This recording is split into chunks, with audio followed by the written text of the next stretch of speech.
जो डोर है हमारा, इस दुनिया का सबसे बड़ा वास्तु का डैमेज और कंस्ट्रक्टिव जो पॉइंट है वो क्या है? हमारा गेट। हम भगवान की आरती उतारते, क्यों उतारते? इसलिए क्योंकि जहाँ परमात्मा विराजमान है इस दुनिया में, virus, bacteria, energy, negative energy सब जगह है। तो जो वहां पर किसी भी तरह की कोई वायरस, बैक्टीरिया आदि इत्यादि ना हो और उस ऊर्जा को और हम कनेक्ट कर पाए और वहाँ की क्लीनिंग हो जाए। आरती इसलिए होती है। महाराज जी, क्या घर का भी ऑरा प्रोटेक्ट कर सकते हैं? जैसे प्रत्येक, देखिए मैंने कहा ना, हर चीज का हो रहा है जी। यहाँ ये पानी का गिलास रखा है, इसका हो रहा है, इस कमरे का हो रहा है, मेरा, आपका, माइक का, इंस्ट्रूमेंट का, हर एक चीज का हो रहा है जी। तो जो हमारा घर है इसका ऑरा, हम सबसे पहले इस चीज को देखें कि हमारे घर का ऑरा हम कैसे प्रोटेक्ट कर सकते हैं ताकि घर में ही ना आए। घर में ही ना आए। आपको ध्यान होगा, अगर आप पीछे से अब देखें तो पहले के जो घर होते थे उन घरों के दरवाजे जब एंटर करते थे उसके राइट साइड में एक छोटी सी जगह बनी होती थी जहाँ दीपक रखते थे। होते थे, छोटे छोटे ऐसे बने होते थे, उसको आला बोलते हैं। आला, हाँ जी। पहला जो डोर है हमारा, इस दुनिया का सबसे बड़ा वास्तु का डैमेज और कंस्ट्रक्टिव जो पॉइंट है वो क्या है? हमारा गेट। हम अंदर तो बहुत कुछ कर रहे हैं लेकिन जो हमारा गेट है उसके लिए हमने क्या किया? तो अब क्या हो रहा है कि जो हमारे अब दो गेट है हमारे, एक हमारा बाहरी गेट है और एक हमारा मेन डोर जिससे हमारे घर में हम प्रवेश कर रहे हैं। तो पहले क्या होता था कि पहले हमारे यहाँ लकड़ी की चौखट हुआ करती थी और नीचे से लेके ऊपर तक चार नीचे भी होती थी, अब वो गायब हो गई। तो वो जो लकड़ी है वो कुचालक है, ये हमने सुना है, वो एनर्जी को तुरंत मार देती है। अब उसको कोई मारने वाला मिला ही नहीं, उसने अंदर प्रवेश किया। तो वो होनी चाहिए, वो होनी चाहिए जी, वो होनी चाहिए, वो लकड़ी होनी चाहिए। फिर उस लकड़ी के नीचे कौड़ी होती है, कौड़ी है, स्वास्तिक है, ये चीजें थोड़ी सी पीली सरसों है, वो रखने के बाद फिर वो चौखट रखी जाती थी। उसमें चांदी का सिक्का भी रख सकते हैं आप, बहुत काम करता है।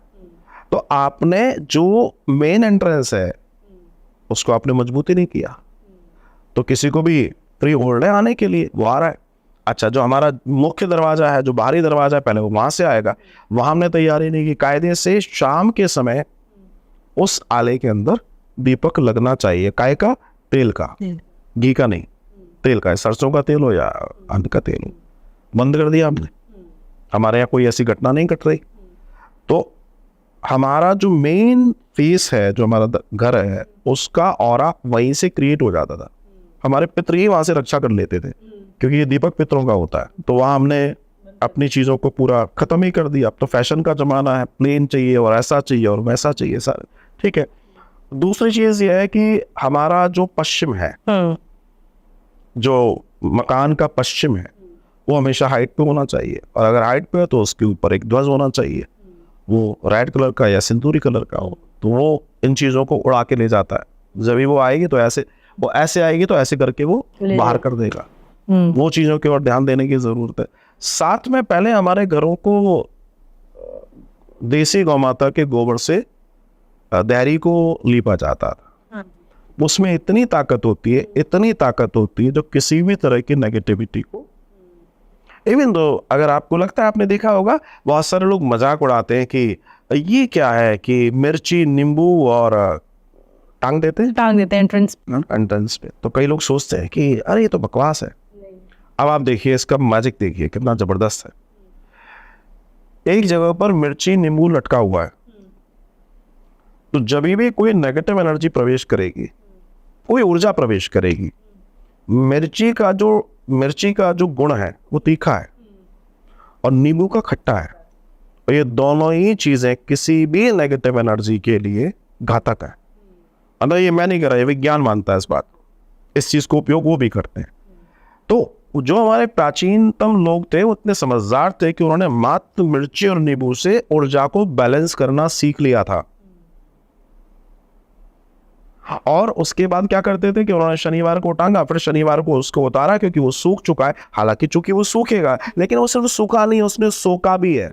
इवन कुछ तो मैंने इसका ये भी देखा है कि मैं भी ये रेकमेंड करती हूँ, जब कुछ तो काले पड़ जाते हैं, जितने जैसे काले फंगस- पड़ेंगे, फंगस- फंगस हो जाएगी, फंगस काले हो- पड़ जाएंगे, दूसरे दिन ही। जितनी ज्यादा नेगेटिव एनर्जी आसपास होगी वो उतनी तेजी से सूखेंगे, उतनी तेजी से काले पड़ेंगे, उनका रस चला जाएगा, फंगस पड़ जाएगा, रस चला जाएगा। और आप इसको किसी को कोई अगर चैलेंज करना चाहे तो मैं एक और चैलेंज दे सकता हूँ। 3 दुकानें एक साथ ले लीजिए, 3 दुकानें या 5 एक साथ वो ले लीजिए और 5 को टांग दीजिए, अलग अलग। और एक ही पेड़ की नींबू ले लीजिए, एक ही बाग की मिर्ची ले लीजिए, बिल्कुल लेकिन इफेक्ट्स 5 के अलग अलग। अलग अलग दिखेंगे। किसी की तो काली पड़ जाएगी, लाल होती है, मिर्च जितना ज्यादा डैमेज होगा उतना ज्यादा नेगेटिव एनर्जी होती है। कार्य कर रही है। जी। अपने दरवाजे को, आपने कहा इसको, इसकी भी क्लीनिंग होती है। अगर आप क्लीनिंग करना चाहे तो बाई सैटरडे कर सकते हैं। इसकी क्लीनिंग कैसे होती है? न्यूज़पेपर ले लीजिए, उसको रोल कीजिए, तिरछे में रोल कीजिए, रोल बड़ा हो जाएगा, है ना। एकदम सीधे करेंगे तो छोटा सा रोल ही होगा, आजकल तो न्यूज़पेपर भी आधे हो गए। और उसको बर्न कर लीजिए और मेन एंट्रेंस से राइट से उसकी चौखट से ऐसे लीजिए और इस तरीके से पूरा घुमाइए। 3 बार घूमने के बाद उस न्यूज़पेपर को, जो अग्नि है, राइट साइड छोड़ दीजिए। आप कहेंगे ये क्या हुआ? हम भगवान की आरती उतारते हैं। क्यों उतारते हैं? इसलिए क्योंकि जहाँ परमात्मा विराजमान है इस दुनिया में, virus, bacteria, energy, negative energy सब जगह है। तो जो वहां पर किसी भी तरह की कोई वायरस, बैक्टीरिया आदि इत्यादि ना हो और उस ऊर्जा को और हम कनेक्ट कर पाए और वहां की क्लीनिंग हो जाए। आरती इसलिए होती है। हमने क्या किया? हमने अपने गेट की आरती उतारी। तो उस चौखट से रिलेटेड जब कोई एनर्जी आई है, किसी भी तरह की कोई एनर्जी आपको नहीं दिख रही है, लेकिन वो उस दरवाजे के आसपास भर के पड़ी हुई है, चिपक के पड़ी है जबरदस्त, तो आप जब अग्नि जलाएंगे तो उसको बर्न कर देगी।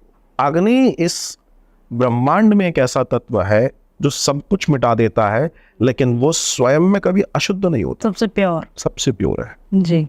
इसलिए हमारे यहाँ अग्नि को साक्षी मानकर ही सारे कार्य होते हैं।